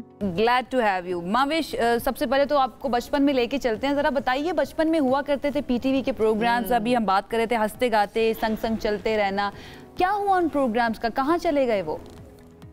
ये तो बहुत अच्छा सवाल किया। ये सवाल मैं भी पूछना चाहती हूँ उन तमाम लोगों से जो टीवी चैनल्स चला रहे हैं, जो इवन छोटे छोटे यूट्यूब चैनल्स चला रहे हैं, आप बच्चों के लिए कंटेंट क्यों नहीं बनाते? और बहुत सारे लोगों ने कहा कि बच्चों के कंटेंट में उतना पैसा नहीं है, which is a myth. I think एक बहुत ही गलत फहमी है लोगों की, क्योंकि बच्चों का कंटेंट जो है, अगर आप उनके नंबर्स देखें, मेरे बच्चे भी हैं, वो यूट्यूब पे बेबी शार्क और पता नहीं क्या क्या चीज़ें देखते हैं, तो उसके जितने नंबर्स होते हैं उतने तो कोई नंबर्स नहीं होते। और जैसे आपने अपने इंट्रोडक्शन में बिल्कुल ठीक कहा कि वेस्ट में भी फिल्म्स जो ब्लॉकबस्टर के हवाले से जो बनाती हैं, समर ब्लॉकबस्टर का जो कॉन्सेप्ट है वो ये सोच के रखा जाता है कि बच्चों की छुट्टियां होंगी, बच्चों के पास कुछ करने के लिए एक्टिविटीज चाहिए होंगी, तो वो क्या कर सकते हैं, तो वो सिनेमा जा सकते हैं। तो ना बच्चों के लिए फिल्में बन रही हैं, ना बच्चों के लिए कंटेंट बन रहा है। मैं बचपन में प्रोग्राम करती थी, खैर इतनी बचपन भी नहीं था, मैं 16 साल की थी जब मैंने जावेद मीर साहब के साथ हंसते गाते किया था पाकिस्तान टेलीविजन से इन द ईयर 2000। उस वक्त बच्चे शायद मासूम ही हुआ करते थे। अभी आजकल की हर घर की कहानी ये है कि माएँ सर पकड़ के बैठी होती, बाप सर पकड़ के बैठे होते हैं कि बच्चों का करे क्या, बच्चे इतनी शरारतें करते हैं। तो ये आप ये बताएं कि इस शो को होस्ट करने का एक्सपीरियंस और इतने बच्चों के साथ जेलिन होने का एक्सपीरियंस आपका कैसा रहा था उस वक्त? बहुत मज़े का रहा था। मैं बच्चों के साथ एक प्रोग्राम और भी होस्ट करती थी, उसमें माया खान मेरी को होस्ट होती थी। हम क्विज शो करते थे, उसमें भी स्कूल के बच्चे आते थे। तो स्कूल के बच्चों की जो एनर्जी होती थी, जिस तरह वो रहते थे सेट पे, उनको कंट्रोल करना, और उस ज़माने के सेट्स भी मुख्तलिफ होते थे, आजकल की तरह नहीं होते थे, बहुत स्ट्रिक्ट होते थे, बहुत उनमें कन्फाइंस होते थे और स्ट्रेसफुल भी ज़्यादा होते थे। तो उसमें उन बच्चों को मैनेज करना, फिर उनके साथ खाने खाना, गाने गाना, बहुत इंटरेस्टिंग था वो एक्सपीरियंस। बच्चे तो मुझे लगता है हर उम्र में, हर अहद में मासूम ही होते हैं। लेकिन अब की बात, हाँ आपने ये बात बिल्कुल सही उठाई है कि जो गैजेट्स के साथ जो एडिक्शन है आजकल के बच्चों की, उससे बच्चे बहुत हद तक उन एक्टिविटीज से महरूम हो गए हैं जो कि फैमिली एक्टिविटीज हैं, सोशल एक्टिविटीज हैं, वो वाली एक्टिविटीज घर से बाहर जाके कोई मुझे और तो चीज बच्चे सोच ना के करने वाली शरारतें करते हुए भी नजर नहीं आ रहे होते, गैजेट्स के साथ इतने ज्यादा अटैच हुए कि वो शरारतें जो बच्चों की मासूमियत हमें नजर आ रही होती है वो भी नजर नहीं आती। खैर, हम समर कैंप का ये जो हमारा टॉपिक है उसकी तरफ आ जाते हैं। ये जो कॉन्सेप्ट है माविश समर कैंप्स का, how do you find it, कैसा है ये concept? I think it's a very good concept. बहुत सारे पेरेंट्स ऐसे होते हैं, कुछ स्पेशल नीड्स के पेरेंट्स होते हैं, कुछ न्यूरोटिपिकल बच्चे जो होते हैं जिनको एक्टिविटीज चाहिए होती हैं। बच्चों के अंदर बहुत एनर्जी होती है, वो हमारी तरह नहीं होते कि अब हमें नैप लेना है, थोड़ा सुकून करना है। कभी कभी उनको डीकम्प्रेस करने के लिए और एक्टिविटी और हाई एनर्जी कंटेंट उनको चाहिए होता है, जिसकी वजह से अगर आपने बच्चों के प्रोग्राम्स भी देखे, उसमें कलर ज्यादा ब्राइट होते हैं, नॉइज, साउंड, म्यूजिक, ये सब चीजें बहुत हाई पिच पे होती हैं। तो बच्चों की जो एनर्जी लेवल जो होती है वो नहीं जानते कि समर हो गया है तो अब हमारी एनर्जी लेवल कम हो जानी चाहिए। कभी कभी वो उनको और boredom makes them even more agitated. तो समर कैंप एक बहुत अच्छी चीज है, लेकिन अफसोस ये होता है कि बहुत सारे लोग इसको एक्सप्लॉइट करते हैं और वो एक्चुअली कोई एक्टिविटीज हो नहीं रही होती है, और वो कुछ एक्टिविटीज होती हैं जो आप बहुत आसानी से घर में क्या एक्टिविटीज हो सकती हैं जो बच्चे कर सकते हैं अगर वीकली हम इसको लेकर चलें कि अब जाहिर है लंबी छुट्टियां हैं गर्मियों की, तो बच्चे किस तरह से एक वीक में ये करें, दूसरे में कोई ऐसी 5 चीजें, 5 एक्टिविटीज जो बच्चे कर सकते हैं? बिल्कुल, मेरा ख्याल से ज़्यादातर एक्टिविटीज़ बच्चों की ब्रेन्स को एंगेज करने के लिए होनी चाहिए, जो इंटरैक्टिव भी हों, क्योंकि बिकॉज हम इतना एडिक्टेड हैं अपने फ़ोनों पे, तो फ़ोनों पे गेम, मेंटल गेम्स तो आप खेल सकते हैं, लेकिन वो क्या ऐसी एक्टिविटीज़ हो सकती हैं। एज अ साइकोलॉजिस्ट मैं आपको ये रेकमेंड कर सकती हूँ कि वो 5 एक्टिविटीज़ हर वीक में जो आप ट्राई कर सकते हैं। सक्सेसफुल ना भी हो तो don't beat yourself about it, it's a part of life, part and parcel, लेकिन आप ट्राई ज़रूर कर सकते हैं। इसमें एक अच्छी एक्टिविटी जो है वो स्क्रैबल है। स्क्रैबल मोबाइल पे भी होता है, but the physical game of Scrabble कोशिश करें कि बोर्ड गेम जो है वो आप घर पे ले आएं और बच्चों के साथ टूर्नामेंट कर सकते हैं कि 2 टीम्स बना दें।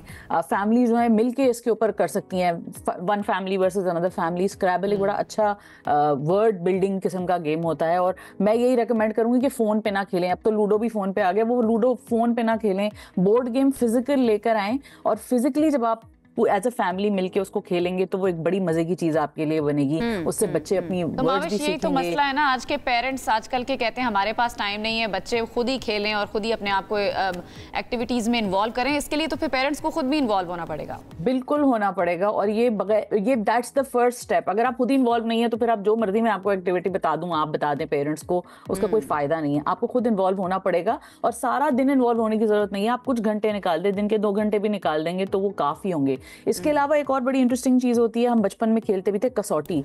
तो बचपन के जो कुछ गेम्स हैं आप रीइंट्रोड्यूस कर सकते हैं बच्चों को, कि उनको 20 क्वेश्चंस दें जिससे वो कोई नाम या कोई मशहूर हस्ती वो गेस कर सकें कि वो इंसान जिंदा है, मर गया है, किस वजह शोहरत क्या है। तो ये चीजें हम बचपन में खेलते थे। कसौटी एक बड़ी इंटरेस्टिंग गेम है, इससे बच्चों की जनरल नॉलेज बहुत बूस्ट होती है।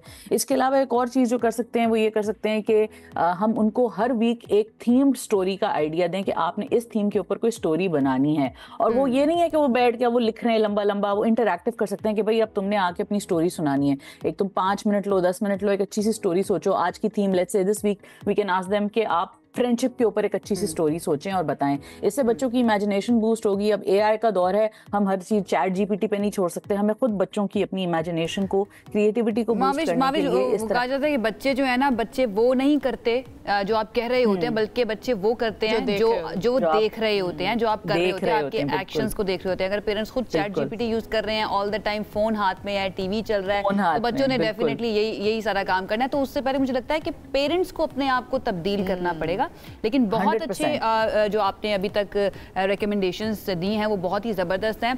अटेंशन स्पैन के बारे में मैं चाहूँगी 30 सेकंड्स के अंदर आप कुछ कमेंट कर दें कि बच्चों का अटेंशन स्पैन भी बड़ा कम हो गया, बच्चे बड़ी जल्दी बोर भी हो जाते हैं, तो उनको इंगेज रखना ये कितना ज़्यादा ज़रूरी है और कैसे किया जा सकता है?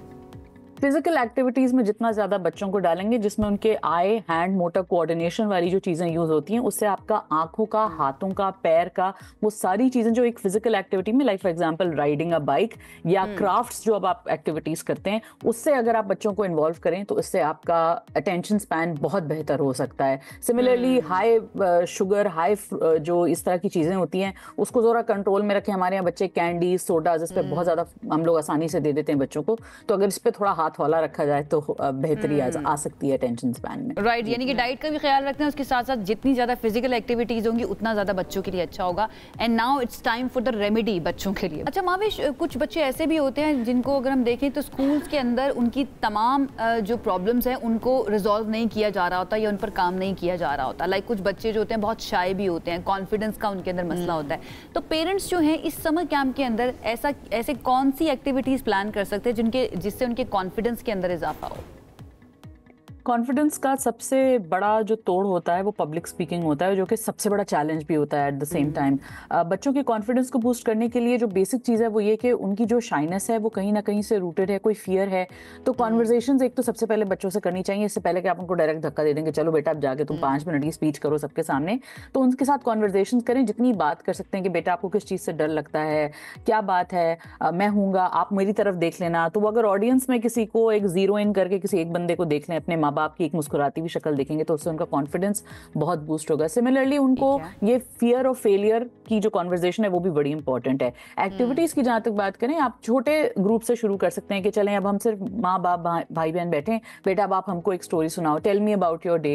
डिनर टेबल पे बैठ के अपने दिन का जिक्र करना, अपने दिन की कॉन्वर्जेशन करना, आज आपका दिन कैसा गुजरा, आज आपने क्या किया। ये बेसिक एक्टिविटीज होती हैं जिससे बच्चों के अंदर कॉन्फिडेंस आता है, बूस्ट होता है। जो बच्चे क्लासरूम में शाय होते हैं, उसमें एक और चीज भी बहुत इंपॉर्टेंट पूछने वाली होती है बच्चों से, इस पे कॉन्वर्जेशन जरूरी होती है, कहीं वो बुली तो नहीं हो रहे, क्या ऐसी चीजें जो उनकी क्लास में ऐसी हो रही है जो उनको पेनफुली शाय करी। कभी कभी कुछ बच्चे इस हद तक शाय होते हैं कि वो एक्चुअली में कई जगह फेल कर जाते हैं, जहां उनको जैसे वाइवा वगैरह होते हैं उसमें भी फेल कर जाते हैं, वो टीचर तक से बात नहीं कर पाते। तो इसके लिए तो पेरेंट्स के साथ बच्चों का जो कनेक्शन है उसको पहले स्ट्रॉन्ग करना पड़ेगा, बच्चों के साथ फ्रेंडली माहौल उनको देना पड़ेगा घर पे भी। और दूसरा ये कि हमने अक्सर देखा पेरेंट्स बच्चों को बिला वजह खामखा किसी ना किसी बात पे डांट रहे होते हैं या डिस्करेज कर रहे होते हैं, उस जो बिहेवियर है उसको भी मेरे ख्याल से कम करना पड़ेगा।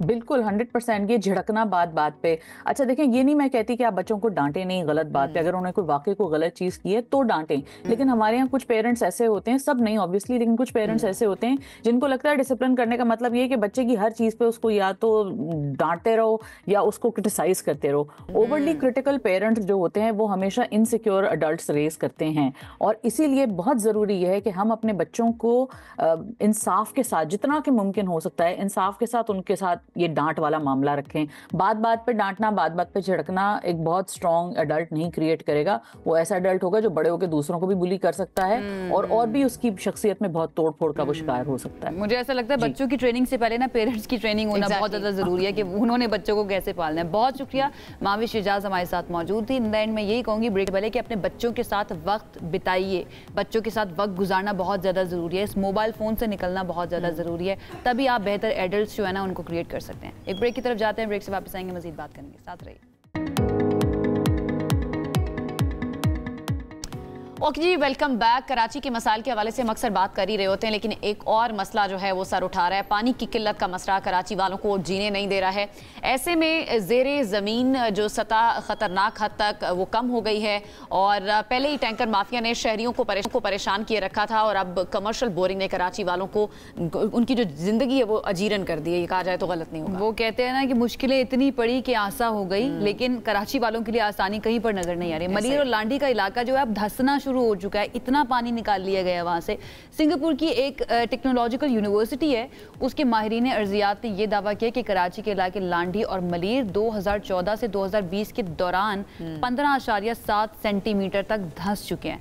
अब माहिरीन की रिपोर्ट ये बता रही है कि इन इलाकों में धंसने की रफ्तार चीनी शहर तियानजिन के बाद दुनिया में तेज तरीन है, और उसकी वजह यह है कि यहाँ से पानी बहुत ज़्यादा निकाला जा रहा है, यानी कि बोरिंग करके जो पानी निकाला जाता है वो बहुत ज़्यादा है, और नई इमारतें जो है ना वो बहुत तेज़ी के साथ तामीर की जा रही है। Now this is very concerning. Report ये भी बता रही है कि पानी निकालने और इमारतें बनाने का सिलसिला जारी रहा तो इन इलाकों में रिहाइश मुमकिन नहीं रहेगी। हाँ, ये बड़ा कंसर्निंग मैटर है। इसी पर बात करने के लिए हमें ज्वाइन करें माहिर माहौलियात यासिर खान साहब, और इसके साथ साथ तर्जुमान सादिया जावेद भी हमें ज्वाइन कर रही हैं। सबसे यासिर हुसैन साहब, आपकी जानिब में आऊँगी। सबसे पहले तो हमें बेसिकली ये बताइए, ये मसला है क्या और क्यों है, इसकी बुनियादी वजूहात क्या है? देखिए, बहुत आसान सी बात है। ज़मीन, ज़ेर ज़मीन जो पानी होता है वो मुख्तलिफ लेयर्स में होता है, और ये जो है जब बारिशें होती हैं उससे ये दोबारा से फिल होता है। यानी अगर आप मुस्तकिल इसमें से पानी निकालते रहें, जो कि सबसे ज़्यादा ज़राअत के लिए होता है, और फिर कराची जैसा बड़ा शहर जहाँ पे कि पानी की किल्लत है, ओवरऑल जो है आप समझे कि खुश्क साली का आप समझे ट्रेंड जो है ना वो चल रहा है, तो उसके अंदर जब ज़ेर ज़मीन पानी ज़्यादा निकाल लेते हैं और फिर वो खाली जगह जो है वो फिर धंसने लगती है। सो वाकई ये शहर के बड़े बड़े हिस्से, जिसमें कि डिफेंस भी शामिल है, जिसके अंदर सदर भी है, जिसके अंदर लांडी मलीर भी हैं, और शहर के मज़ाफ़ात में भी आप देखें तो वो एग्रीकल्चर की वजह से जो ज़मीन से पानी निकाला गया है। तो ये सिंगापुर की जो यूनिवर्सिटी है, इन्होंने बड़ा अच्छा ग्राफ भी एक बनाया है। सो वो उसमें आप क्लियरली नज़र आ रहा है कि ये इलाके जो हैं ये धंस रहे हैं। दूसरी तरफ ये भी है कि क्लाइमेट चेंज की वजह से सी लेवल राइज भी है, यानी सतह समंदर भी उठ रही है। सो आप समझे कि एक तरफ सतह समंदर उठ रही है, दूसरी तरफ ये कोस्टल एरियाज़ जो हैं ये धंस भी रहे हैं। सो ये बहुत ही ख़तरनाक सिचुएशन है कि ज़रा सी अगर लहर ऊंची आ गई तो फिर ये सारे इलाके जो हैं ये पानी के नीचे आ जाएंगे, ये सिर्फ और बोरिंग इसकी रीजन है, रहना मुश्किल हो जाएगा। ठीक है, क्या सिर्फ बोरिंग करना, पानी बहुत ज्यादा निकालना इसकी रीजन है, क्योंकि और भी दीगर शहर है जहाँ पर बोरिंग की जाती है, या फिर कराची के ये एरियाज जो हैं यहाँ की जमीन भी डिफरेंट है जिसकी वजह से ये मामला हो रहा है इस वक्त? अच्छा, अगर पूरे कराची को देखें तो वो इतना बड़ा है कि इसमें डिफरेंट टाइप के एरियाज़ हैं। मिसाल के तौर पे कुछ एरिया ऐसे हैं जहाँ पे कि कचरा भर के और फिर उसके ऊपर डेवलपमेंट हुई है, यानी कि फ्लैट बन गए, जैसे गुलिस्तान जौहर है। इसके अलावा जो DHA का एरिया है पूरे का पूरा, ये जो है ये रेत है सारी, इसमें नीचे जो है पत्थर नहीं है कहीं, और नॉर्थ का एरिया जो है वो तो पहाड़ी एरिया है फिर।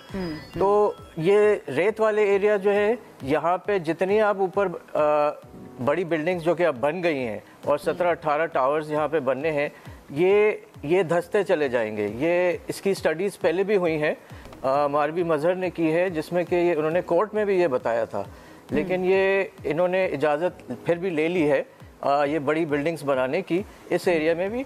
और फिर दीगर जो एरिया है आपके तो उसके अंदर यानी फिर दीगर चीज़ें भी आ जाती हैं, जैसे कि झटके लगे जो तो वो फिर उससे भी चीज़ें नीचे की तरफ अभी यासिर खान साहब, कुछ और एरियाज भी इफेक्ट हो सकते हैं इससे? अभी तो ये 2 एरियाज की हम बात कर रहे हैं, ये मजीद फैल भी सकता है? जी, ये ऑलरेडी फैला हुआ है। ये तो सिर्फ 2 जगहों के नाम आए हैं, यानी जैसे मलीर और लेकिन इसके अंदर कोरंगी भी है, पूरा DHA है इसके अंदर, और सदर का इलाका हमें पहले से पता है कि थोड़ा सा नशेब में है, यानी कि अगर समंदर की तरफ से पानी आता है तो वो उसमें भर जाएगा वो। ठीक है, हमारे साथ तर्जुमान सिंधु हुकूमत भी है सादिया, उनकी तरफ जरा चल जाते हैं। सादिया, आप बताइए, सिंध गवर्नमेंट के नॉलेज में है ये मामला इस वक्त जो लांडी और मलीर में चल रहा है? क्योंकि सिंगापुर की एक यूनिवर्सिटी बता रही है कि यहाँ पर ज़मीन धंसती जा रही है, तो फिर जो रिस्पॉन्सिबल हैं, जिन्होंने काम करना है इस चीज़ को उन्हें से रोकना है, क्या उनको मालूम है, उनके इल्म में है? Thank you very much. बिस्मिल्लाहिर्रहमानिर्रहीम। जी बिल्कुल, सिंध गवर्नमेंट इस मामले को हमें पता है, और जब भी सिंध गवर्नमेंट ने इस मामले पर लॉ मेकिंग की, अंडर सॉइल वाटर पहले जैसे कि घरों में देखिए रेजिडेंशियल मेरे आपके घरों में हम बोरिंग कर लेते थे और गवर्नमेंट को ना भी इन्फॉर्म करें तो कोई हर्ज नहीं होता था, क्योंकि पहले ये सिर्फ रेजिडेंशियल पॉइंट ऑफ व्यू से लोगों के घरों में, क्योंकि कराची में पानी की किल्लत है तो होता था। और 60-70 फुट पे कराची में बाआसानी बोरिंग करके पानी निकाल लिया जाता था। लेकिन उसके बाद बहुत सारी इन्वेस्टमेंट हुई अंडर सॉइल वाटर पे, और बड़ी बड़ी मिनरल कंपनीज ने, वाटर मिनरल कंपनीज ने आके कराची में अपनी फैक्ट्रीज लगाई और उन्होंने कमर्शियल बुनियाद पर अंडर सॉइल वाटर जो है वो टैंक्स बनाए और उन्होंने बोरिंग करके पानी निकाल के और मुझे और आपको सबको घरों में सप्लाई करना शुरू किया। तो उसकी वजह से ये इजाजत किसकी तरफ से दी गई? नहीं, ये उनको इजाजत नहीं, ये उनको इजाजत, पहले कोई कानून नहीं था, पहले कोई उनको पूछने वाला नहीं था। वो रेजिडेंशियल के लिए था ना, रेजिडेंशियल के लिए आप बता रही हैं, वो बताना भी जरूरी नहीं था, लेकिन कमर्शियल के लिए, कंपनीज के लिए तो जरूरी होता है बताना या इजाजत जी देना। बिल्कुल, उन्होंने इजाजत नहीं दी गई, इलीगली ये काम शुरू किया गया। और उसके बाद फिर आज से 2 साल पहले सिंध असेंबली ने जब वाटर बोर्ड को water corporation, water and sewerage corporation का हमने बिल पास किया, तो उस वक्त उसके बायलॉज में अमेंडमेंट की गई और कहा गया कि जो भी कमर्शियल या रेजिडेंशियल बुनियाद पर अंडर सॉइल वाटर निकालेगा उसको वाटर कॉर्पोरेशन से इजाजत लेनी पड़ेगी, उसके बाद वो ये काम कर सकता है। लेकिन सादिया साहब, जब ये हो रहा था, कमर्शियल बोरिंग हो रही थी, तब हुकूमत को कानो कान खबर भी नहीं हुई। लेकिन चले सोल्यूशन की तरफ चलते हैं। अभी हुकूमत इस पे क्या स्टेप्स ले रही है प्रैक्टिकली, अगर आप बता सकें? हाँ जी, प्रैक्टिकली एक तो अब ये लाइसेंसिंग का अमल जो है वो एक प्रैक्टिकल स्टेप है कि कमर्शियल या रेजिडेंशियल, मुझे आपको घरों में भी अगर बोरिंग करनी है तो हमें वाटर कॉर्पोरेशन से इजाज़त लेनी होगी, सबसे पहले तो ये। और इसके अलावा हम छोटे रेजर्वायर्स बना रहे हैं ताकि जिससे वाटर इंडेक्स बेहतर किया जा सके, और वो पूरे सिंध में बनाए जा रहे हैं। कराची में केएमसी अपने वसाइल से जो बड़े बड़े पार्क्स हैं उसमें अंडरग्राउंड रेजर्वायर्स बनाए हैं उन्होंने। 6-7 रेजर्वायर्स इस वक्त कराची के मुख्तलिफ पार्क्स के उसमें बनाए जा चुके हैं ताकि जो वाटर लेवल है उसको बैलेंस किया जा सके। जो वो अच्छा, ये जो स्टेप्स आप बात कर रही हैं सादिया, मैं वापस आऊंगी आपकी तरफ, क्योंकि और भी बहुत सारे ऐसे प्रोजेक्ट्स थे जो माजी के अंदर अनाउंस किए गए थे, लेकिन उनके ऊपर अभी तक हुआ कुछ नहीं है। इन पे काम हो चुका है। ठीक है, मैं K4 मंसूबे की बात कर रही हूँ सादिया। अच्छा, मैं यासिर से भी कमेंट ले लें जरा। यासिर, अब सिचुएशन जितनी खराब हो चुकी थी, होनी थी, वो हो चुकी है। अब डैमेज कंट्रोल किस तरह से करना है, कौन से ऐसे स्टेप्स लिए जाएं जिससे मजीद धंसे ना, और डेफिनेटली बोरिंग जो है वो फौरी तौर पर रोकनी पड़ेगी। इसके अलावा क्या किया जा सकता है? जी देखिए, सबसे पहले जो बारिश का पानी होता है वो हमारे यहाँ ज़मीन में जाना चाहिए, क्योंकि वही जो आपका एक्वेफर है, जो नीचे की पानी की सतह हैं उन तक पहुँचता है और उनको मेंटेन करता है। मतलब ये कि वो मुस्तकिल आप उसको खाली नहीं कर सकते। तो शहर के मुख्तलिफ इलाकों में जो पुराने आपके बोरिंग के यानी 1-1 फुट चौड़े जो बोर्स हैं जो कि सूख चुके हैं क्योंकि पानी बहुत नीचे चला गया है, तो बारिश का पानी उनके ज़रिए, और फिर जैसा कि अभी जिक्र किया गया कि पार्क्स, तो कराची में अगर इन्होंने 6 पार्क्स में ये पानी स्टोर करने का, यानी एक तरफ तो आप पानी स्टोर करें, दूसरे ये कि उसको गटर लाइन में नहीं जाने दें, क्योंकि वो अगर गटर लाइन में जाता है तो वो मीठा पानी फिर समंदर में चला जाता है। इस पानी को ज़ेर ज़मीन जाना है। तो आपको मुख्तलिफ पूरे शहर के अंदर आपको जो पार्क्स वगैरह हैं उसको इस तरह से बनाना है कि जब फ्लडिंग हो तो वो पानी, यानी वो बारिश का पानी है ना, तो वो पानी मुख्तलिफ पार्क्स में जाके और फिर सिंक हो जाए, ज़मीन के अंदर चला जाए वो, तो उसके ज़रिए आप दोबारा से एक्वेफर को चार्ज कर सकते हैं। लेकिन हम ये देख रहे हैं कि ये मुख्तलिफ शहरों में, सिर्फ कराची नहीं है, जकार्ता है और शहरों में, इनको बाकायदा जो जैसे सीवीयू की दीवार है या किमाड़ी की साइड है, वहाँ पे दीवारें खड़ी करनी पड़ी हैं, क्योंकि वो सतह समंदर भी क्लाइमेट चेंज की वजह से राइज कर रहा है। जी ठीक है। अच्छा Sadia, in the end last comment में चाहूँगी आपका, ये जो तामीरात हो रही हैं ये भी एक वजह बताई गई है, तो इसके लिए KTA Sindh building control authority, इनका क्या काम है, ज़रा बताइएगा, क्या क्राइटेरिया है जिसको देखते हुए इजाज़त दी जाती है किसी भी नई तामीरात की? देखिए, जो इस वक्त कराची का में तामीराती काम हो रहे हैं वो कुछ ज़रूर हमारे दौर में भी इजाज़तें दी गई हैं, लेकिन जो हाई राइज की इजाज़त है वो नियामतुल्लाह खान साहब जब इस शहर के मेयर थे, उस वक्त कराची के हर मेन रोड को कमर्शलाइज करने और हाई राइज बिल्डिंग की इजाजत दी गई थी, जिसका खमियाजा आज हम सब एज सिटीजन ऑफ कराची भुगत रहे हैं।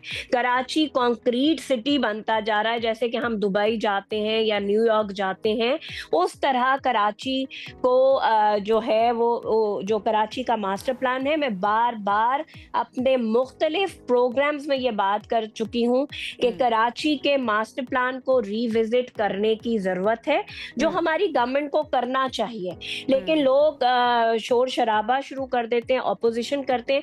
वो नहीं करना चाहिए। जो गलती आज से 20 साल पहले कराची को कमर्शलाइजेशन की तरफ ले गई है, उसका खमियाजा आज ये वाटर शॉर्टेज भी है, सिंकिंग भी है, लेकिन ये जो कंपैरिजन आप ड्रॉ कर रही हैं सादिया, ये जो कंपैरिजन ड्रॉ कर रही है ना दुबई के साथ या फिर न्यूयॉर्क के साथ, मेरे ख्याल से अगर वहाँ पे कंक्रीट का जंगल बनाया गया है तो वहाँ पे तामीरात का स्टैंडर्ड इस तरह का है कि कोई शिकायत नहीं। जी बिल्कुल, आपकी बात सही है। हमारे यहाँ वो मेयार नहीं है, लेकिन बिल्कुल भी क्योंकि हमने ही गलती की है ना, हमने ही गलती की है। अब हम इंतजार में हैं कि उस गलती को ठीक भी किया जाए ना, वो गलती सुधार भी की जाए। पाकिस्तान पीपल्स पार्टी की हुकूमत अपना जो ये गलती की गई है इसको बिल्कुल सुधारने की तरफ है, लेकिन अब जिसको इजाजत मिल गई, अगर आप उसको कहेंगे कि काम ना करे, मतलब DHA को रीफिलिंग नहीं करनी चाहिए, हाई कोर्ट सुप्रीम कोर्ट के ऑर्डर्स हैं, लेकिन रीफिलिंग होना बहुत कुछ नहीं चाहिए था, लेकिन हो गया वो माजी में। लेट्स सी कि फ्यूचर जो है वो अब क्या होगा।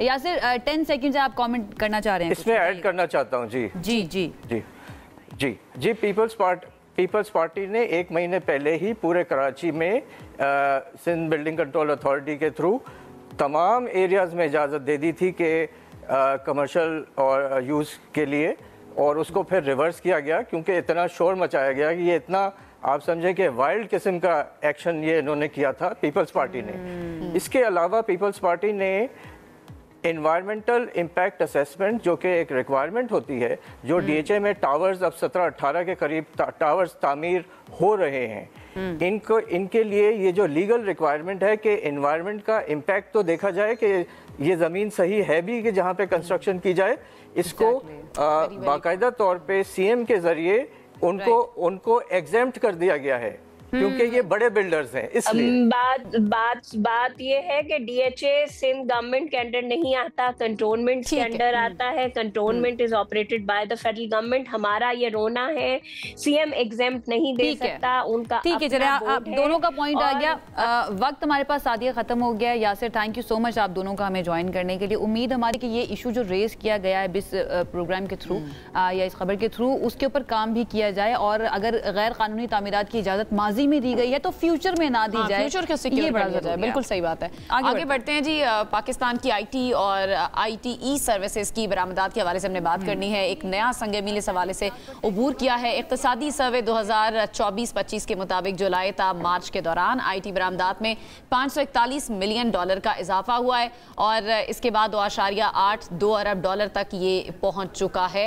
इसमें फ्रीलांसर्स का $400 मिलियन का हिस्सा भी शामिल है। इस बात का सबूत ये जाहिर करता है कि पाकिस्तान की टेक्नोलॉजी से आशना नौजवान नस्ल जो है वो तेजी से डिजिटल सर्विसेज, टेक एंटरप्रेन्योरशिप और सॉफ्टवेयर एक्सपोर्ट्स का इलाकाई मरकज भी बनती जा रही है। लेकिन कुछ माहिरीन ये भी कहते हैं कि पाकिस्तान के अंदर बहुत ज़्यादा पोटेंशियल मौजूद है। इस पोटेंशियल को सही तरह से यूटिलाइज नहीं किया जा रहा। अगर तमाम सर्विसेज दी जाती हैं, तमाम सहूलियात दी जाती हैं, तो पाकिस्तान बहुत अच्छा IT इंडस्ट्री के अंदर परफॉर्म कर सकता है। बट अब बात ये की जा रही है कि इनके ऊपर टैक्स लगाया जाएगा। लेट्स सी कितना टैक्स लगाया जाता है और कितना इफेक्ट करती है ये टैक्सेशन जो है इस इंडस्ट्री को। हमारे साथ चेयरमैन पाशा, साबिक चेयरमैन पाशा बरकान सईद साहब मौजूद हैं, उनसे इस बारे में बात का एनालिसिस जानते हैं। थैंक यू सो मच बरकान साहब हमें ज्वाइन करने के लिए। ये जो नए टैक्स लगाए जा रहे हैं फ्रीलांसर्स पर, कैसे देख रहे हैं? सबसे पहले तो आपका टेक मैं जानना चाहूँगी इस पर। आपने टॉक का स्टार्ट काफ़ी पॉजिटिव किया है कि ग्रोथ है, लेकिन जहाँ से हम बैठे हैं वहाँ से हम जब इसको देखते हैं तो आई थिंक परफॉर्मेंस उस तरह, हमारा जितना पोटेंशियल है पाकिस्तान का और जितना हमारा यूथ का पोटेंशियल है उसके हिसाब से आई थिंक शायद ग्रोथ नहीं है। उसकी वजह ये है कि गवर्नमेंट का अपना विजन है कि ये $25 बिलियन को हमने टारगेट मीट करना है। शायद बजट की स्पीच में भी इसको मेंशन किया गया था कि $25 बिलियन हमने 2025 तक शायद करना है या 2030 तक करना है।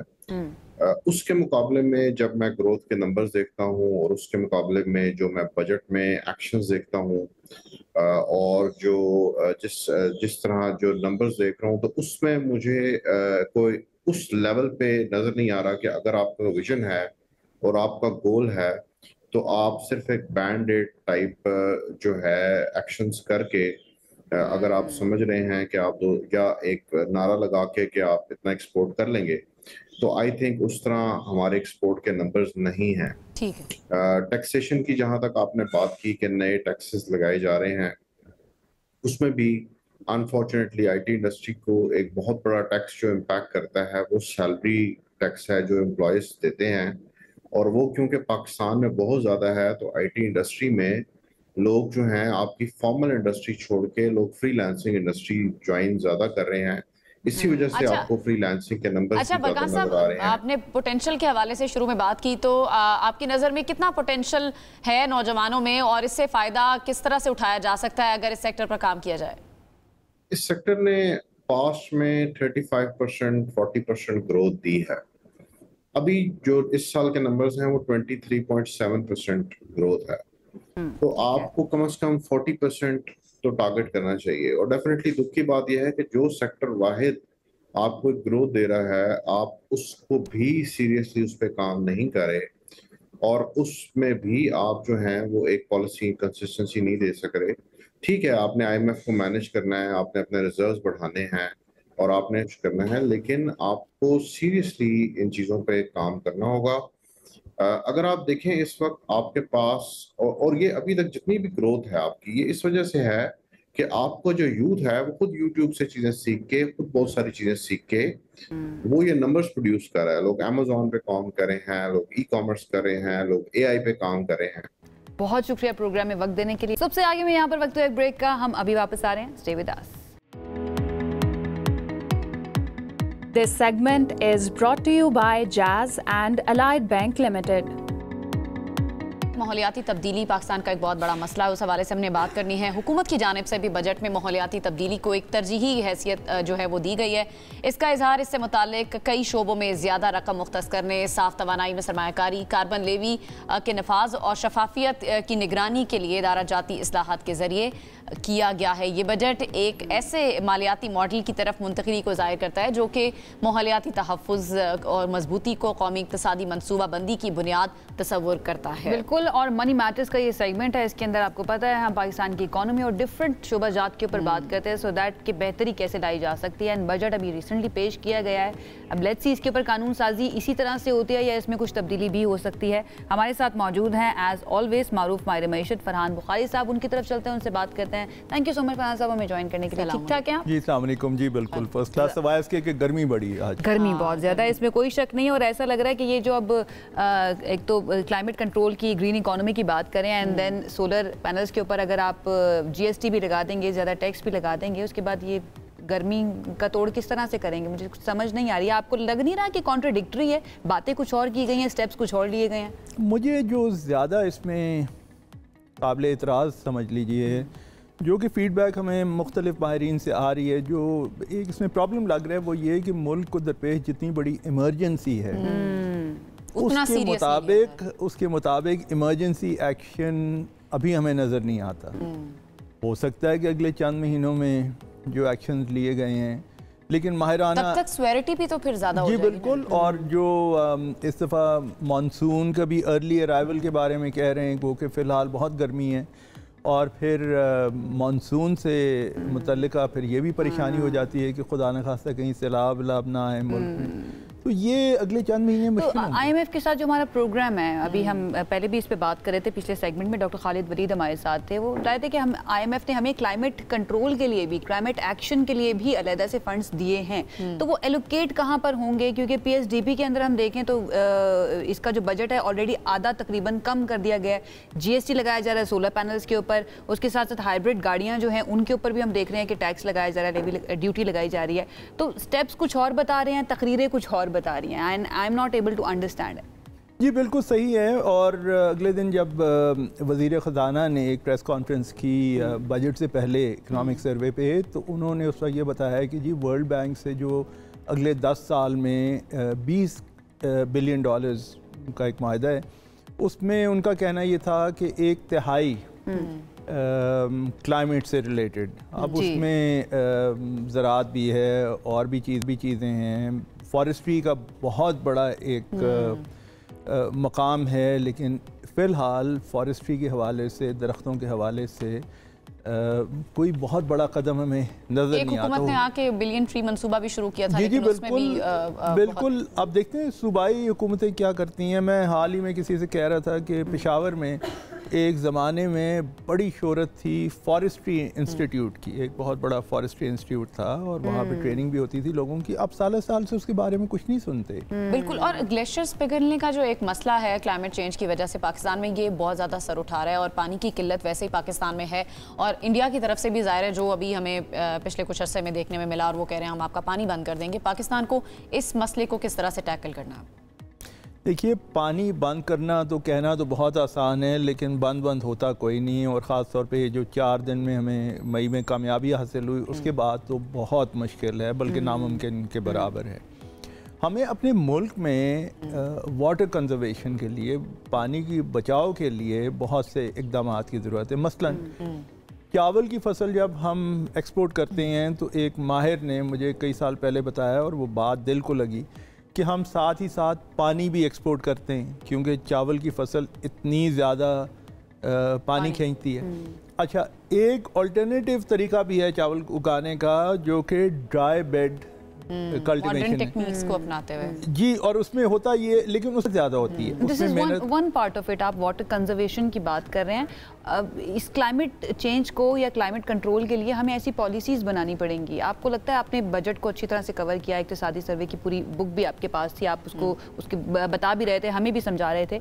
आपको ऐसे कोई एक्शंस नज़र आए या ऐसे कोई स्टेप्स नज़र आए जिससे गवर्नमेंट का हमें डायरेक्शन पता चले कि वाकई में उन पॉलिसीज़ की तरफ जा रही हैं, सो दैट हम क्लाइमेट कंट्रोल के ऊपर काम कर सके पाकिस्तान के लिए? पाकिस्तान की बदकिस्मती से तारीख ये रही है, और ये हमने माजी में कई दफ़ा देखा है कि यहाँ पे कवानीन तो बन जाते हैं, ऐलानात भी हो जाते हैं, फैसले भी होते हैं, लेकिन उनका इतलाक़ और भरपूर तरीके से इतलाक़, वो वाला जो मामला है वो ज़रा गड़बड़ हो जाता है। तो इसलिए अब सूबाई बजट्स हैं, क्योंकि 18th अमेंडमेंट के बाद सूबों के पास ज़राए भी बढ़ गए हैं और उनके पास इख्तियारात भी हैं, तो उसमें जाके हमें पूरी की पूरी शक्ल पता चलेगी कि आखिर हो क्या रहा है। स्टेप्स अगर गवर्नमेंट ने लेने हैं क्लाइमेट चेंज के हवाले से, तो वो क्या होंगे?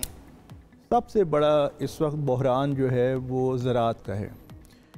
इस साल जो माली साल इस महीने ख़त्म हो रहा है, उसमें 9% सिर्फ इजाफ़ा हुआ है, निफ्स से थोड़ा सा ज़्यादा, यानी आधी %। ज़री मईशत आपकी बिल्कुल बैठ गई है और 2 बड़ी फसलें जो बर्बाद हुई हैं, कपास और गंदम, इसकी वजह से किसानों को बहुत नुकसान हुआ है। मैं कहीं आदाद शुमार देख रहा था कि सिर्फ और सिर्फ कपास की फसल पे 15 लाख लोगों का इन्हिसार है। ये 15 लाख घराने हैं, इन्हें अगर आप मल्टीप्लाई करें 6-7 से तो 1 करोड़ से ज़्यादा लोग बनते हैं। आपको इसके बारे में कुछ ना कुछ करना पड़ेगा और जंगी बुनियाद पे फौरन करना पड़ेगा। कर रहे हैं ना, टैक्स लगा रहे हैं, टैक्स लगा रहे हैं, भी एलोकेट करने पड़ेंगे। वो टैक्स तो हमें प्रायोरिटी में नजर ही नहीं आई। लेकिन उसके अलावा जो बहुत बड़ा काम है कि मसलन अब वज़ीर ख़जाना ने कह दिया कि जी IMF से हमने खाद और पेस्टिसाइड्स पे कीड़े मार अद्वियात पर टैक्स लगाने का एक मशवरा था, लेकिन वो हमने नहीं तस्लीम किया। कल हमारे साथ एक गवर्नमेंट रिप्रेजेंटेटिव थे, सेनेटर थे अफनानुल्लाह साहब, उन्होंने कहा कि ये लगाना, अब जो प्रोविंशियल बजट्स आएंगे उसके अंदर करना पड़ेगा क्योंकि IMF ने कहा है और उस सिलसिले में आपको पता है लेजिस्लेशन भी हो गई है। ज़राअत को ठीक किए बगैर हम माहौलियाती तब्दीली का जो चैलेंज है पाकिस्तान के अंदर, क्या इसको ठीक कर सकते हैं? एंड देन हमारी तो फूड सिक्योरिटी का मसला भी बन जाएगा अगर हम मजीद टैक्स भी लगा रहे हैं। आपको लगता है कि टारगेटेड सब्सिडी भी दी जा सकती है छोटे किसानों को? नामुमकिन है कि पाकिस्तान के मसाइल, ये जो मौसमियाती तब्दीली के नतीजे में जो मसाइल हैं, इसको इन मसाइल को हल किया जा सके जब तक कि ज़राअत की शक्ल बहुत बेहतर ना हो। मसलन जितनी इस साल ग्रोथ हुई है उससे 10 गुना ज़्यादा आपको कम से कम ज़रूरत है। 5% ज़राअत की ग्रोथ होनी चाहिए। जी, और उसमें खुशहाली भी बहुत ज़्यादा, क्या खुशहाली होगी, लेकिन मसला ये है कि जो इस वक्त तो बिल्कुल एक कुआं है उसमें जा रहे हैं, आपको उसमें से निकालने की ज़रूरत है। अब आप जो फरमा रही हैं टारगेटेड सब्सिडीज़ के बारे में, ये तो सिर्फ एक पहलू है।